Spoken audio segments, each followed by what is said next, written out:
আসলে একটা রাজনৈতিক দল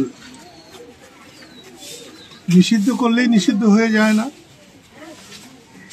আর জনগণ যদি পাবলিক যদি তার থেকে মুখ ফিরিয়ে নেয়, তাকে অনুমোদন দিলেও সে দল দাঁড়াতে পারে না। এখন একটা বৈরী হাওয়া বইছে, কিন্তু একটা জিনিস বুঝতে হবে, বলতে হবে, শেখ হাসিনার দল আর মৌলানা ভাসানীর তৈরি করা দল, বঙ্গবন্ধুর লালন পালন করা দল, যে দল বাংলাদেশের স্বাধীনতা এনেছে, সেই হুজুর মৌলানা ভাসানী, বঙ্গবন্ধু শেখ মুজিবের দল আওয়ামী লীগ প্রচুর পাতার পানি না। এটা সিদ্ধ হবে না নিষিদ্ধ হবে, এটা রায় দেওয়ার মালিক হচ্ছে জনগণ, পাবলিক। আওয়ামী লীগের যারা অন্যায় করেছে, ভুল করেছে, তাদের বিচার হবে এবং আইনের দ্বারা বিচারে তারা দোষী সাব্যস্ত হলে তাদের শাস্তি হবে। কিন্তু কোনো পরিষদ সিদ্ধান্ত নিলেই সেটা কার্যকরী হবে বা সেটাই শুদ্ধ, এটা ঠিক না। আসলে এখনকার দিনে যুদ্ধটা ছেলে খেলা না।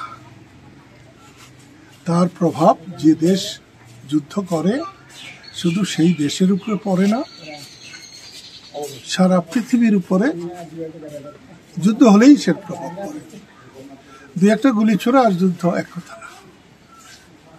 ভারত পাকিস্তান যুদ্ধ হইতে পারে না, এবং যুদ্ধ হলে সেটা এমন ভয়াবহ হবে যে সারা পৃথিবীতে তার প্রভাব পড়বে। এটা ভারত সরকার তারা মানুষের নজরে ভালো হওয়ার জন্যে যা করেছে, অনেকের কাছে ধরাও পড়েছে। এগুলো রাজনীতি না। ভারত মহান চাণক্যের দেশ। ভারত পৃথিবীতে শ্রেষ্ঠ কূটনীতিবিদ চাণক্যের দেশ। তারা কেন ছেলে খেলা করবে? এবং বর্তমান সরকার যারা এই যুদ্ধ খেলায় তারা ক্ষতিগ্রস্ত হয়েছে, ভারতের মানুষ ক্ষতিগ্রস্ত হয়েছে।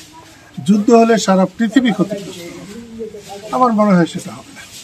বললাম, আগেই বলেছি যে এখন কোনো যুদ্ধই তার একার নাম, কম বেশি সর্বত্র প্রভাব পড়বে। বাংলাদেশ আমরা নিকট প্রতিবেশী, আমাদের উপরে তো অবশ্যই পড়বে।